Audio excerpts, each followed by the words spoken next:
You're listening to Tarazi Tuesdays with the Bible as Literature.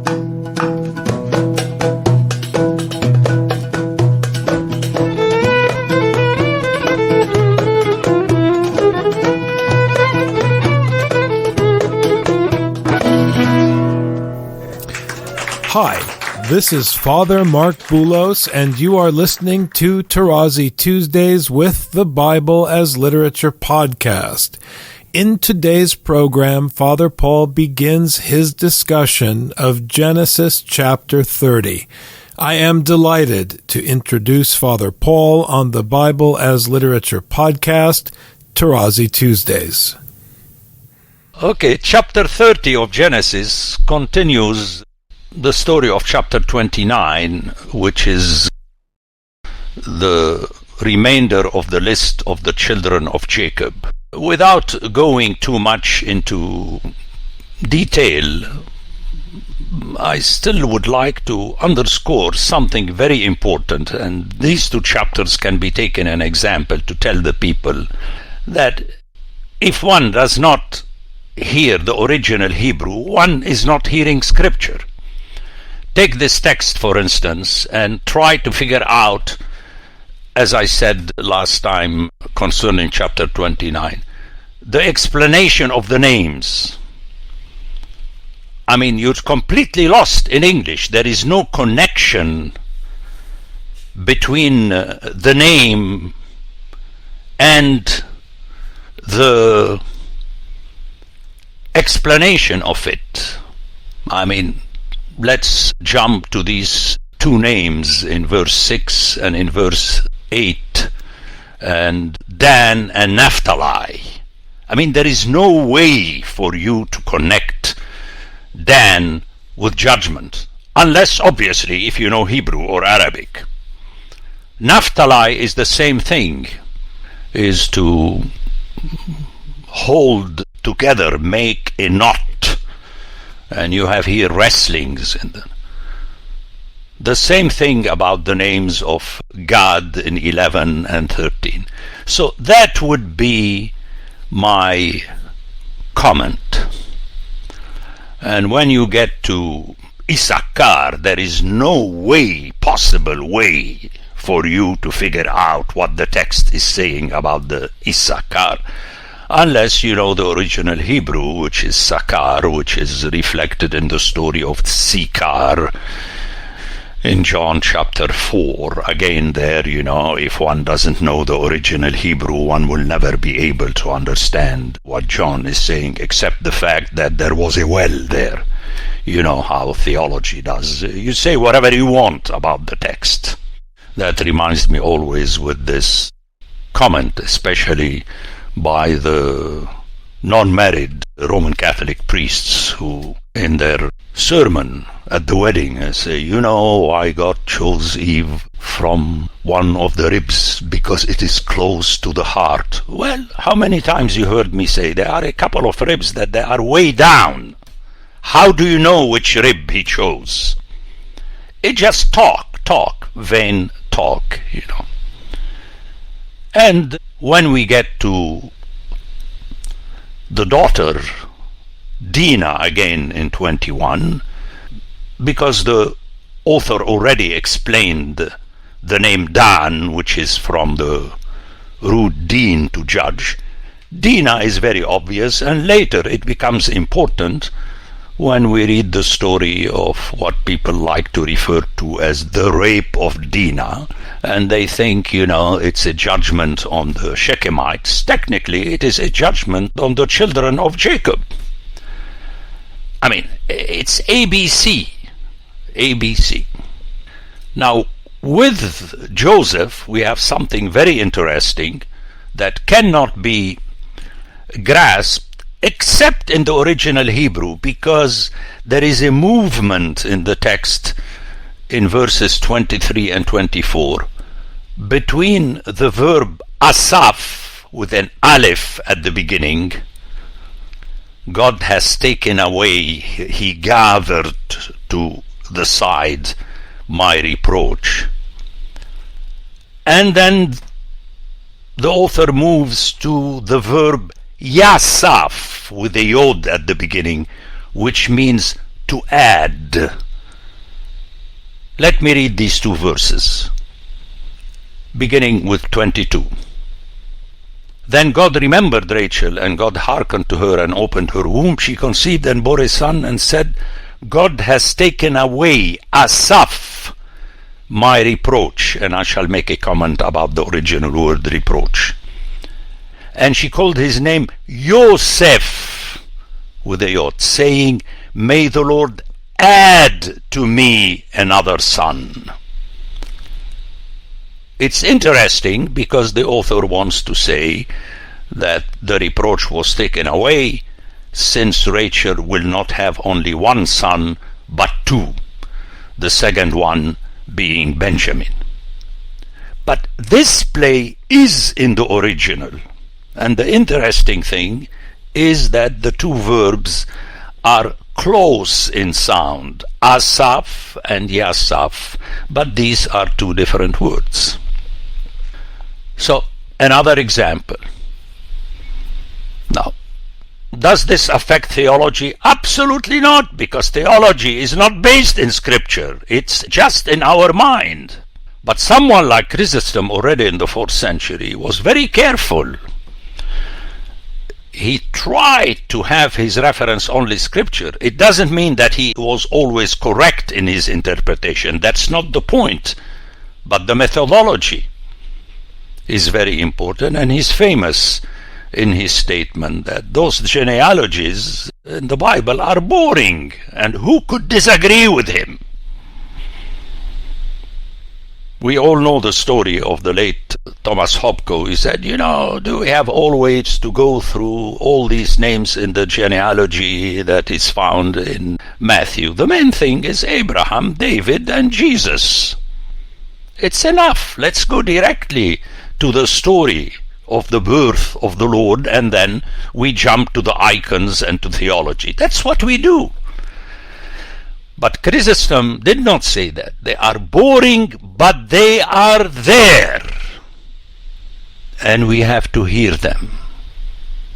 And at one point, someone will point out the importance of this genealogy and the meaning of the names. So theology should not act as though it is the last word about Scripture. Now that we have theology, we can throw away Scripture. And, I'm going to repeat that until my last breath. Otherwise, there is no hope. So here we have two chapters that are woven around the names of the children. And you know that this is classic in the Bible, especially in the book of Genesis. All the time you have explanation of names and play on their meaning. So here Joseph is given importance because he will become the main personality, and we shall talk about that in detail. But let me go back to verse 23 and comment on the word my reproach, which in Hebrew, again, my reproach that I don't have any children and so on. But the Hebrew is herpa, which is exactly the same word, the same root as the one we met when we talked about the flood, about the earth being rubble, and thus it appears as though it has something, but it has no life. Now this becomes important to explain to the people. This is how woman is viewed in the Bible. There is not a individual woman. I know the women get upset when I tell, but the same thing applies to the men. There is a functionality. The woman is always the womb, the city that has children, that gives life. I spoke enough about the fact that in the Bible, the male, the man, the father, does not beget. He makes someone else beget. It's the hif'il of Yalad. And all this is technical for the understanding of Scripture and its message. Now, if you want to write a book to be published in School of Theology about woman in the Bible, man in the book of Genesis, a very vain talk. There is a story. Let me go back. It's good to repeat these things. That the individual Adam, as we like to look at him, is not functional until Genesis chapter 5. Before that, he is a fixture within the Shamaim and the Aretz, the heavens and the earth of totality.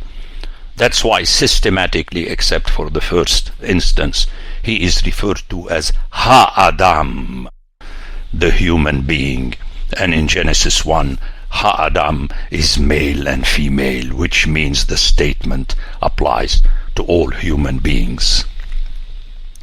Until we get to chapter 6, where the author pulls a fast one against you by telling you, unfortunately, the male human persons started visualizing themselves as Bnei Elohim, as gods, sons of gods, that imposed their will on the women who are referred to as Benot Ha'adam, daughters of man. It's a fantastic text, and I spend a lot of pages on this in my book and also in my podcast. It's important for my hearers to hear this again. We cannot control the texts, but we try to do that, and we imagine that we did that. No, the text again comes back at you through someone like Paul Tarazi and slaps you in the face and tell you you're making your own stories.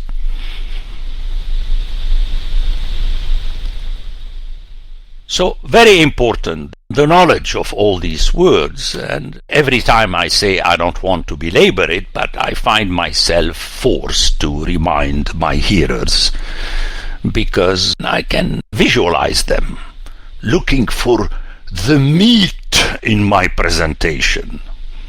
Okay, friends, there is no meat, there is just a text.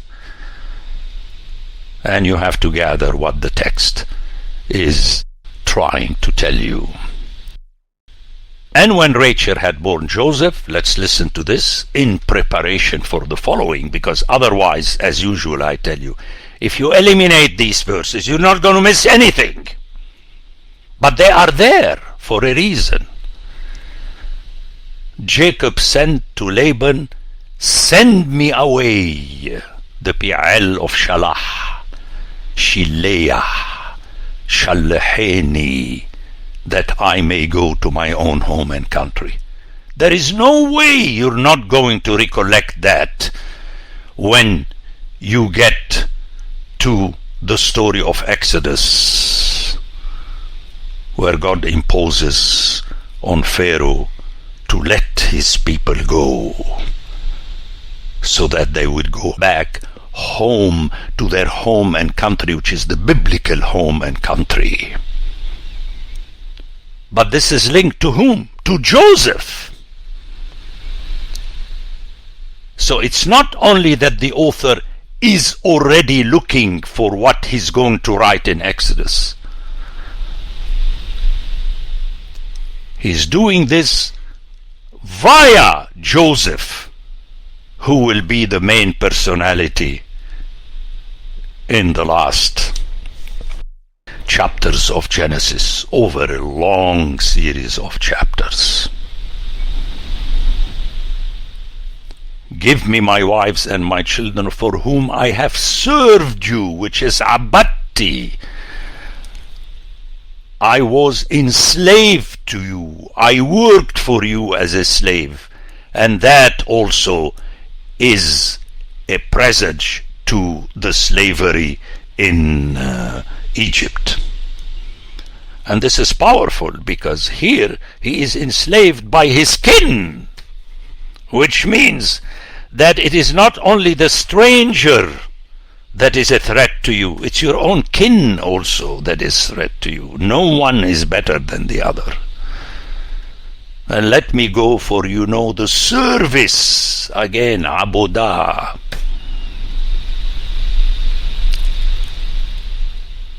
Which I have given you. Notice how the English, you have the service I gave you. It sounds very much like a North American bank. No, the Hebrew has et abodati, the service slavery, asher abatika. I served you with, I was enslaved to you. So you have the doubling of the sound. And all this, very important for me, it is connected with Joseph. Even if now, I know and you know the rest of the story and we connect it. But at first hearing, it's not necessary to connect it. You just hear it and try not to forget it. So that when you get to the story of Joseph, you remember what the author had said before. And as I keep saying, it is only at the second hearing of Scripture that we can make better the connections.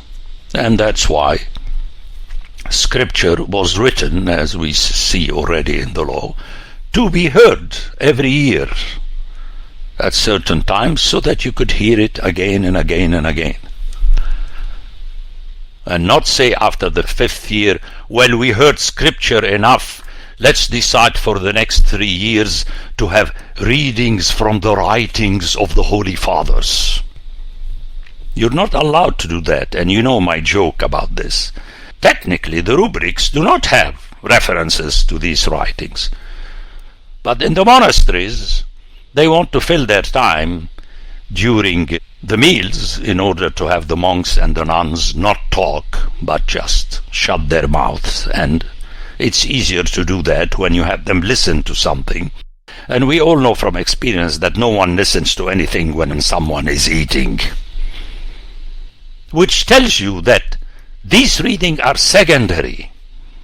They are there not for you to listen carefully to them, but for you to shut up and eat nicely and capture a couple of words here and there. And that, in my eyes, is not a joke. Whether it was intended or not, it does not matter. This is a fact. And I would like you to remember that. The Bible as Literature is a production of the Ephesus School Network.